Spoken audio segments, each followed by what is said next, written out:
What's up and good evening, guys. Welcome back to another video. This is a long awaited video for some of you. We're also waiting for this truck to come down from the lift so we can talk about it. I'm ready. This is like the step where like everything, like we are no longer officially disassembling. We're officially on the road to putting it all back together today. And I'm glad you're wearing pants today. Not your super thin shorts that apparently we showed too much of you off of in the 2 videos ago. I apologize for the moose knuckle. I edit my own videos. Totally probably did that at 2 in the morning. I didn't see that. Yeah, I wasn't really looking that we were showing your goods. It was even funny. That was the moment where you grabbed it and acted like you were chopping me, and if you watch it, it looks like you're trying to hit me with it. Oh. There. So guys, well, first of all, look at Dedek put up a sweet 75-inch TV in the shop. We got some Nickelback playing. We should put some Creed on. So let's give you guys a little recap here. We've got Frank's truck. Now we're calling this the scam truck. If you guys harken back, Frank's late father sent this truck to what was supposed to be his buddy's shop to just do everything. He wanted this truck restored, new paint job. He had a new long block, fix the engine, do some tuning, like basically make this a brand new / better than brand new truck. And his friend that owned the shop totally screwed him over. I mean, what we think, $14,000, I think is what, about what we had, they have $14,000 worth of receipts. The paint job is not great. The long block, there's a lot of issues. We'll talk about this now that Dedek has had this thing fully apart, been inside and out of it. There's a lot we're gonna talk about on what's going on here. But the good news is, I mean, you can see we've got new parts that are gonna be going on. Parts everywhere. We've got the transmission over here. Dedek has put a nice coat of gloss black paint on that. That is sitting right there. Coming back over here. Got the exhaust, all the gasket kits, gasket kits. So a lot has actually been happening behind the scenes. Dedek just didn't film it. Sorry. Yeah, that was me. I even said, don't show this stuff. Listen, I've been, you don't show, I don't care. I've been busy to the point where I haven't even had a chance to like clean or put stuff away. And I'm just gonna close that because that's giving me anxiety and we're not gonna talk about this. So I'm just gonna go ahead and, somebody's gonna say like, oh, what's going on with that inside that toolbox is driving me crazy. Me too, I just don't have time. Tonight is, it's actually kind of late already, but we are gonna get started on one of the first steps before we can start putting this thing back together. And that is getting this engine bay cleaned up and painted. So we're actually gonna be doing an automotive grade paint, which we have all of the materials and stuff right here. Dedek also brought his inflatable spray booth, which we're gonna set up, which would be cool to see inside the shop. Hopefully it fits inside the shop. We're not exactly sure yet. So we got a few things here. So that's actually just a thing of reducer. So right here is going to be our paint that we're gonna be using. He told me there's some good stuff. I'm not gonna lie, I am by all means a garage like painter. I told him, I was like, hey, this is what I got. Just please make sure it's all gonna work together because I don't know like what clear coats will work with other stuff. I told him everything I had and he's like, here, I'm gonna set you up right. So Gerard's, I think that's how you say that in National City. You guys took care of me, thank you very much. But we got some OEM black LV Super Plus something. I probably should have grabbed the. Oh, you went with the Limco, huh? Limco, dog. He said this is good stuff. And I heard great things about the Limco. Yep. So we got the reducer to go with that. This is a 3-to-1 mixing ratio right there. He was even nice enough to put like 3-to-1 and put what the 3 and what the 1 is. Like that. I do appreciate that because yeah, we're not automotive painters. When I did the forklift, they gave me like a bunch of printouts and sheets, which helped me a lot because I would have no idea. I don't know if G900 is the paint code on that one, but yep, there we go. We got that. And then we also got us some high build urethane primer. And then look, even see 4-to-1. Thank you guys, appreciate that. We also picked up some SEM primer, self-etching, just because there are some spots. I'm not doing sealer in this engine bay. That's just a lot of work. You can't expect showroom quality. Like all the stuff you're looking at here, less than $230 bucks. Granted, I already had the paint guns. I already had the other half of the paint kit. And then we also got the wax and grease remover. That's super important. So wax and grease remover is gonna take care of all of your like man-made oils, films, and products. And then just regular glass cleaner is what's gonna take care of all of like your natural body fingerprints, oils, hand stuff like that. So on tonight's docket, we are going to get the paint booth set up. We're also going to get in here. We're gonna try to clean up the entire engine bay, guff up everything. And you know, it's kind of all the crappy stuff you gotta do. We're gonna get that knocked out first. And then try to prime it tonight. What time is it already? 7:10.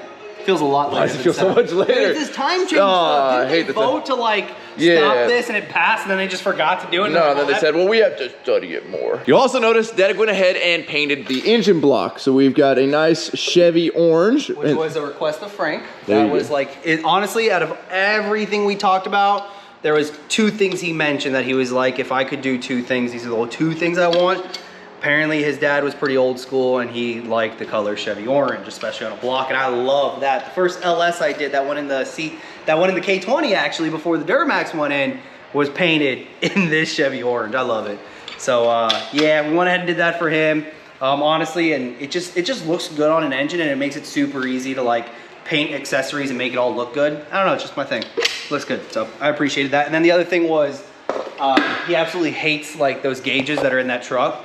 So I've already got something on order for him to modernize that, but still keep like a classic look. So we'll get on that. That's a secret though. Yeah, we ain't there yet. But first thing we're gonna talk about. Yeah, let's get into, remember, they paid for a brand new long block. They paid for a lot of stuff. And as we were slowly auditing this truck as we were pulling it apart, we realized they didn't get everything they paid for. And to kind of go with the whole, my theory of they just kind of hand tightened everything or just kind of slapped everything together, I found even more that reinforces that idea. One of them being is, if you come over to this side, Mr. Rhino. So we have a set of AFR heads. I contacted AFR. They were actually able to like pull up the order and everything, kind of confirmed with what I had. These were pre-assembled heads, like everything was together.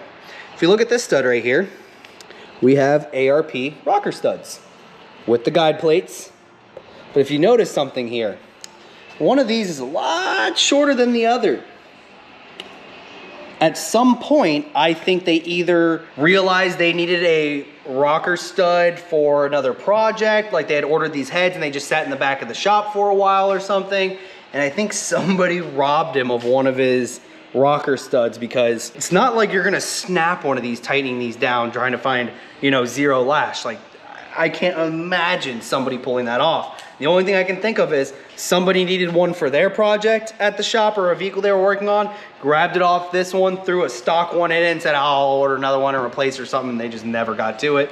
And then upon assembly, they just did it, which knew something was up, because if you notice how deep they had to set that locking screw in there to lock that lash down, kind of tells you something's funky with it. It's little things like this that I find that I have to stop, get on the phone, get in contact with AFR and be like, hey, is this okay to continue running like this? Or is this something I'm gonna have to source? Like, basically, unfortunately, they told me like, hey, you're gonna have to order a whole new set of ARP rocker studs. We don't just sell the individual.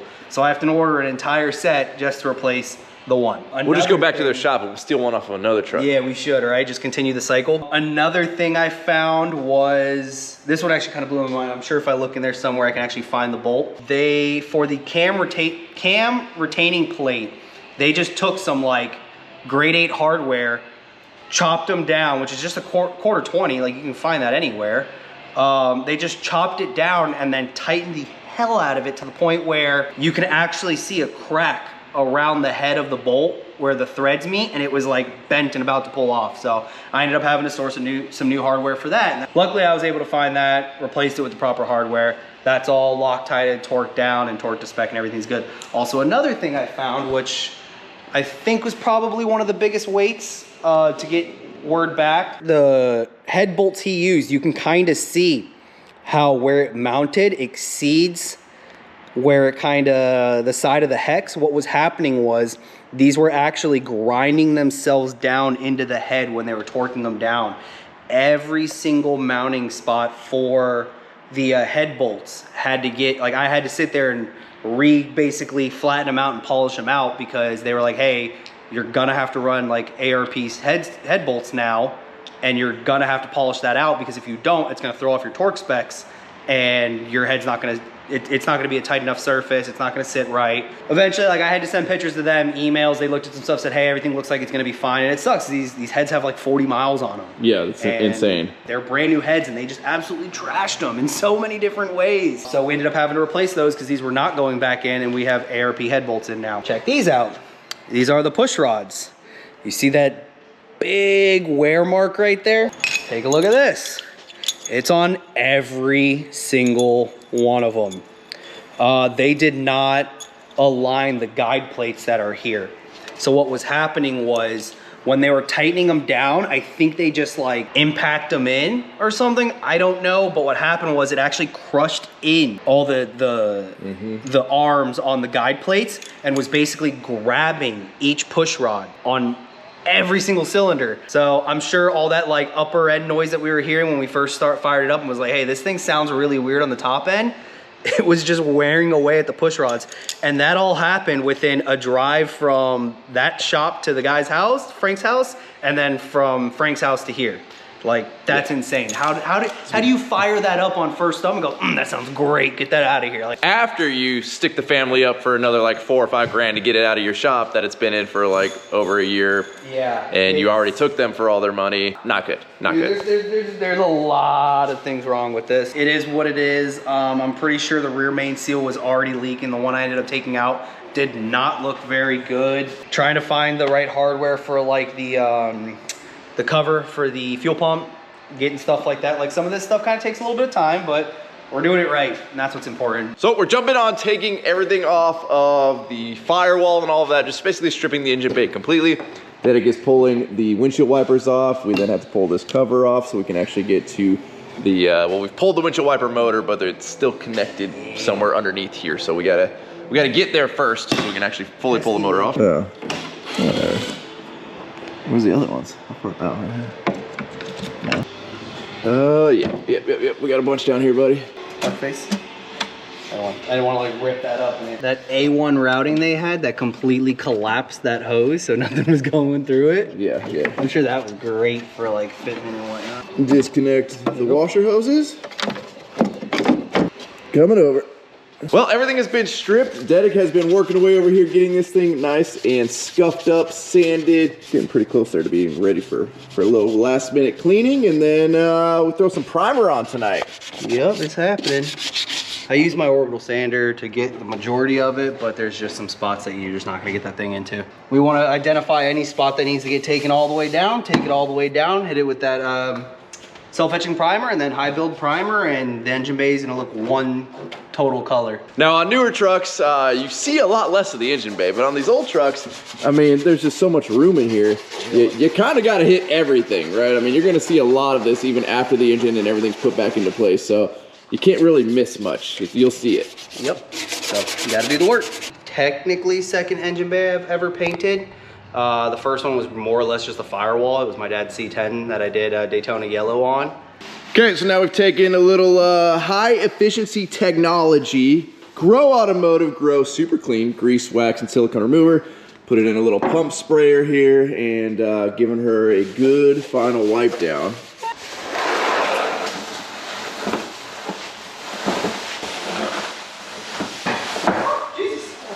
Are you okay? You okay?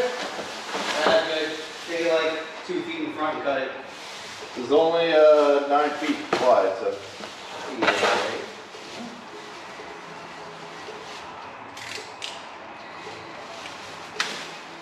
Yeah, 9 feet's not very wide. Yeah. Still got 12 foot.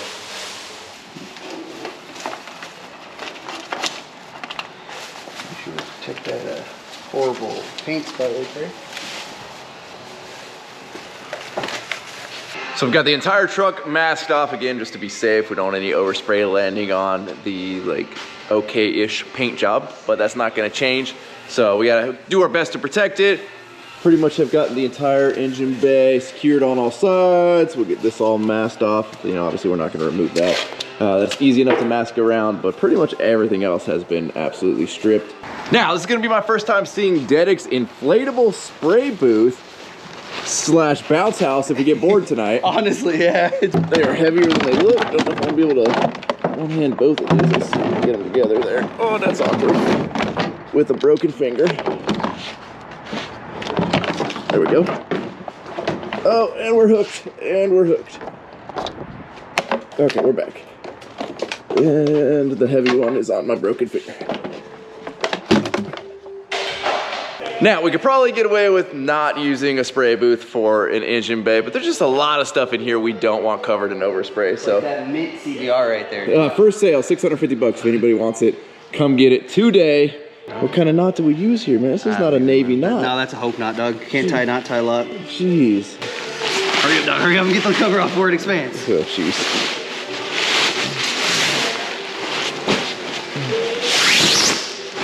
Ta-da! Oh, I already regret that. It is a pain to get back in this thing. Why don't you just buy one of your yellow tubs, but a bigger one, and put it in? No, that was the original plan. It was nowhere near coming, like, doing that. Which way is the front? Which way is the back? That is... This is the right way. How much electricity is this thing gonna cost me? Probably no more than that giant compressor you brought in here. That thing is amazing, though. I'm sorry. Slow down. This thing's pretty long. You're gonna have to go that way with it, for sure. Which way? See you. Right here. It's big, dude. Dude, there's a lot of yellow paint inside this thing. Yeah.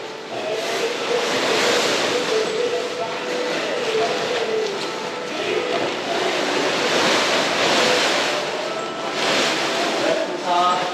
So you see where it's got a little foot pad? Foot pad. Grab it on this side. Right, so apparently that booger right there blows it up. This one is the ventilation one. And Dedek says those screens, I'm assuming those black spots right there are the screens that, in Chinese terms, filters filters the air coming out of here. Let's see what happens, buddy. Yeah, we can find an extension cord for ventilation later. Yeah, we don't need ventilation. Yeah, It's just an engine bay. Hold your breath.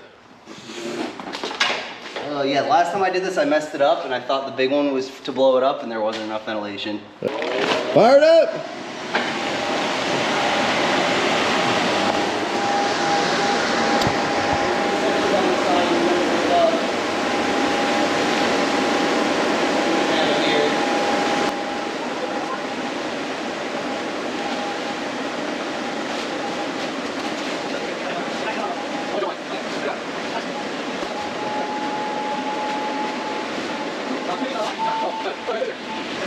Hi, my name is Ryan. Welcome to my crib.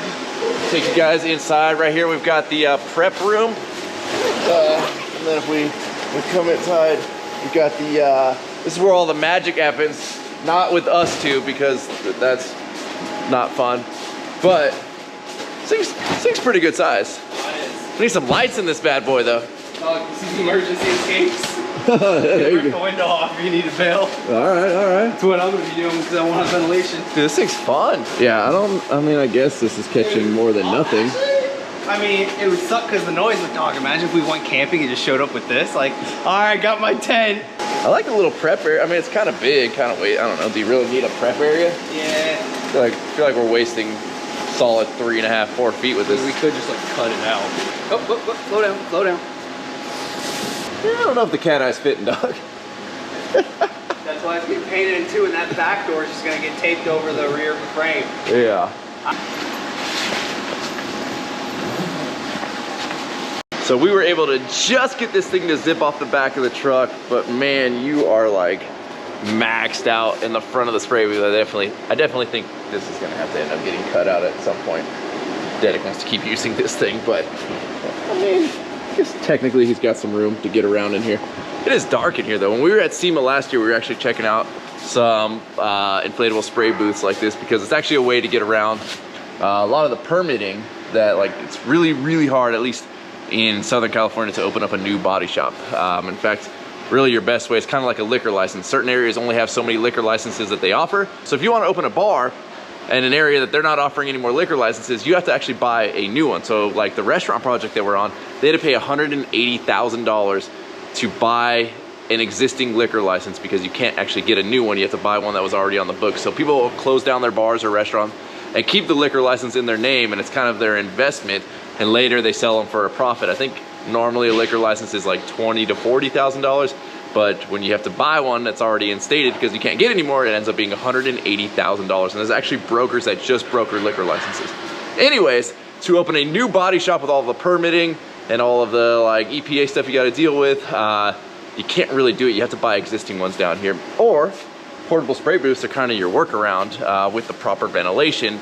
So we've got the second blower fired up. That's the ventilation one. Oh yeah, there we go. Now we got Did all of that just blow out of that, or was that already there? Let's see if we can feel air. I don't really feel any air blowing out through these filtered vents. Ted went ahead and sprayed the self-etching primer Oh, God dang, dude. Where's Chris and Light, dude? How are you in there right now? It's a party, it's a party, it's a party, hey! That wax and grease remover, it definitely has a very long flash time.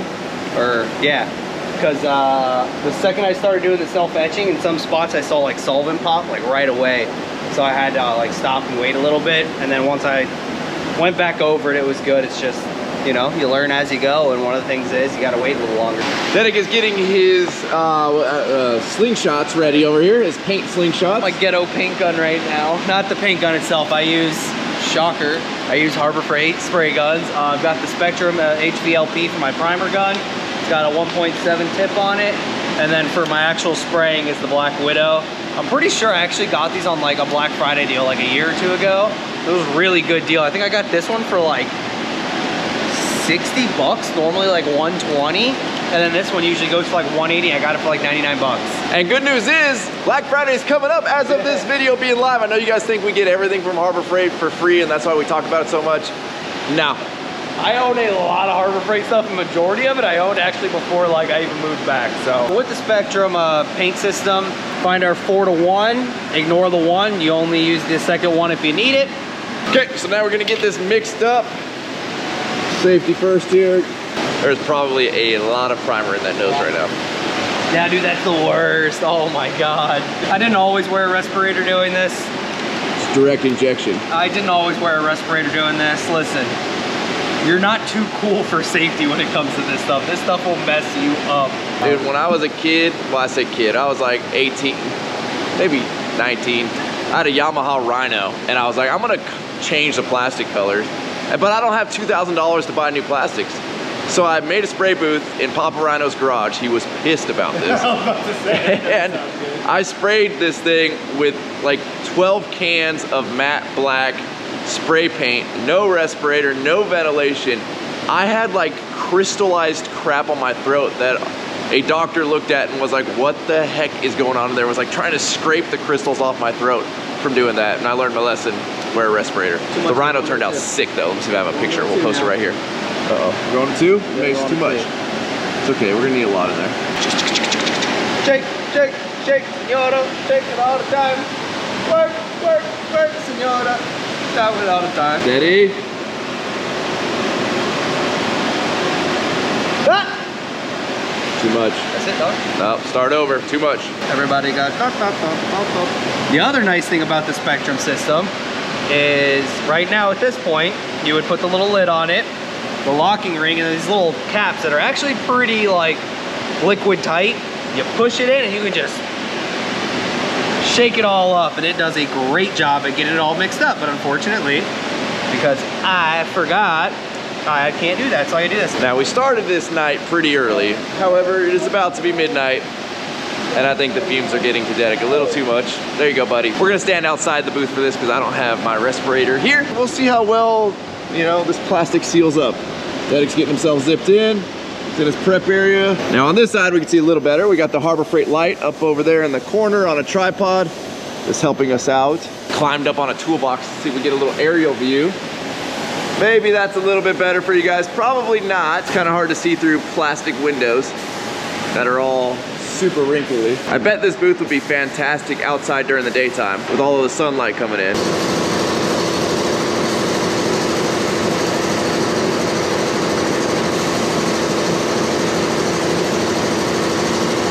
So Dedek brought this ginormous compressor that he bought out in Florida and basically trucked, the fumes are coming out over here.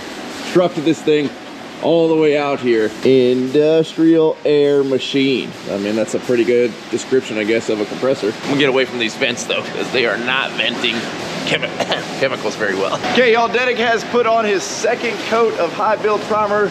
Looking good, buddy, looking good. It's there. I had some weird issues with the gun that I just fought through. I didn't really have the time to like stop. This high build primer like thickens quick, I noticed, and basically I don't know if it's the regulator I got on the compressor, but what was happening was I wasn't really able to adjust it at the gun very well. It was weird. I either had to dump a bunch of fluid into it to kind of get it flowing, or I had to take a bunch of air out and not enough was coming out. So there's a very light texture on it. but luckily this stuff levels pretty decently, and we're gonna be scuffing this all up with red Scotch-Brite anyways. So as long as it flattens out, we'll be good to go, which I think it will. Can I go to bed now? Yeah. Well, we gotta. Yeah, we gotta deal with this big circus tent in here. Also that, dude, the plastic flaking. Yeah, we ain't doing that again. That was miserable. I'm just gonna paper mask next time. All right, what up, everybody? We are back in the shop. Mr. Dmaxryno just left to go get some breakfast cause it's early. I think I went to bed at like 1:30 last night. I guess I didn't set my alarm this morning. Wife let me sleep and I slept until 9, which was actually perfect timing because Ryan was like, I'm leaving my house now. So it worked out because I left my key here last night. So got the paint booth back there. We need to get this thing inflated up so that we can check out our engine bay, make sure everything worked out all right. And then yeah, we got to get to some sanding, some scuffing. Get all this primer scuffed up and knocked down, and then we can start looking at prepping for paint. I forgot to get tape. Damn it. Here, go run to the store.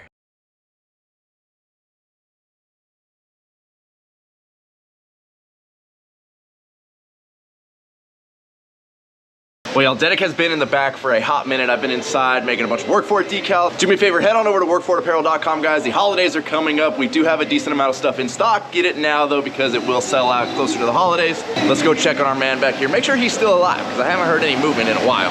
Oh, it looks like he lives in there. Are you alive? Hi. Can you make engine noises? A little dusty in here. Looking good, buddy, looking good. So I'm gonna apologize, y'all, for not having a whole lot of voice left for this video, but things didn't exactly go as planned yesterday after Dedek had primed everything. There was a couple of spots where the primer just wasn't bonding, and we think it's from the cleaning agent not fully flashing off and going away, right? There's still a little bit of residue left. So he's been in here working on getting that remedied, and Dedek, how are we looking now? It's looking better, man. It's looking better. I still don't know what caused that. I'm almost positive it was the self-etching primer just reacted with something that was either embedded in the metal, or I didn't let that wax and grease remover fully flash off.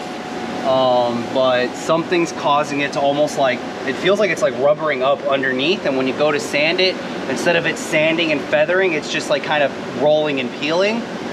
So right now I'm kind of at that point where I just got to go in a single direction until that stops and build my circle and then feather it all out. Well, after a little back and forth fighting it, everything is now prepped and ready to finally lay down some color. Figured out my boo-boo from the high build primer. I assumed I cleaned out my priming gun the last time I used it, and I definitely did not. So I did run the 3M, where is it? The 3M paint gun cleaner through it, and well, it wasn't enough, I'll be honest. And what was happening was, you can kind of see it just on that tip right there alone. There's a ridge that basically runs around where it meets up in the tip. And what's happening is paint's trying to get around that. It builds up and then basically gets flung out the spray gun, and it's just globbing up paint on the way out. That's why I was noticing, like, hey, these droplets are really big and I can't get them to come down, or else I end up just cutting too much air pressure and then nothing comes out. So, you know, I should have taken a step back, kind of evaluated what was going on, and it would have saved me about 8 hours worth of sanding and extra work. So, you know, you live and you learn. If we want to do any bed lining, we use that gun. Yeah, that'd be perfect. That basically was on a smaller scale of texture. That's black.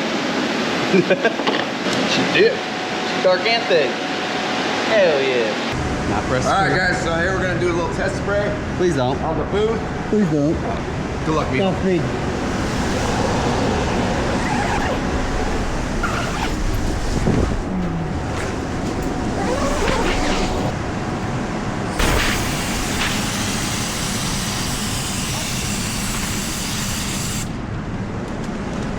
Okay.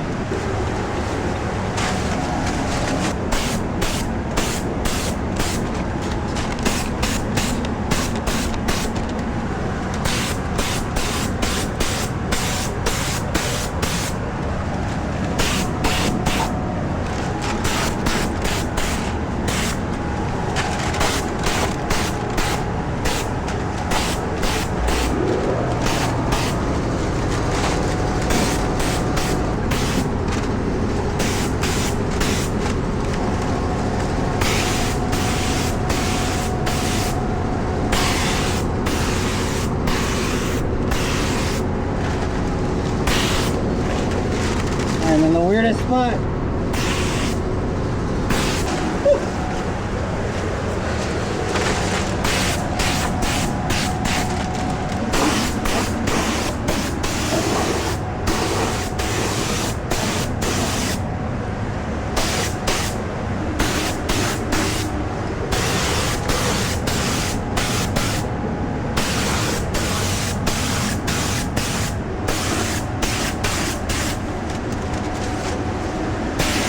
So while that booth is great for keeping some of it contained, see if I can show you guys from up here. It is so hazy out there in the shop. I don't know if you guys can see it. See it probably around the lights a little bit better. Might actually show up better from downstairs, but yeah, that those little filters aren't catching much. You can see all the haze right there, right there. Everything in here is gonna have a nice coat of clear on it. Alrighty guys, she looks good, buddy. See what I'm saying? She looks good. Really came around in the end. The first, it's one of those like you really got to trust the process, and I hate that because I question it throughout the entire thing. And it's also like do something and then walk away. Yeah, walk away. She looking nice and glossy. Obviously, she needs a little wet sand when she's done here. Got a couple little specks of some dirt and stuff in it, but little nibs and not bad for a inflatable spray booth. It's really not. Like honestly, like this is the absolute probably max of what you'd want to do in this thing. And yeah, it's probably better off for like small like golf carts and mini trucks and motorcycles, stuff like that. As we are about to have some really big projects in here. Yeah, actually. Yeah, really. You gotta stay tuned for those ones. But looking good, buddy. Looking good. Not too bad. I noticed some runs over there, but that's something a razor blade and a little sandpaper can't take care of. Home back.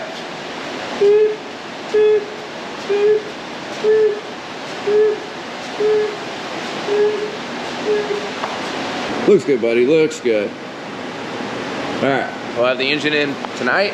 All right. Test fire. Ready for the race tomorrow. All right, let's do it. Okay, now that the truck is out, we are going to, number one, shut all these fans off. So hopefully you guys can actually hear us. And we're gonna deflate this bad boy.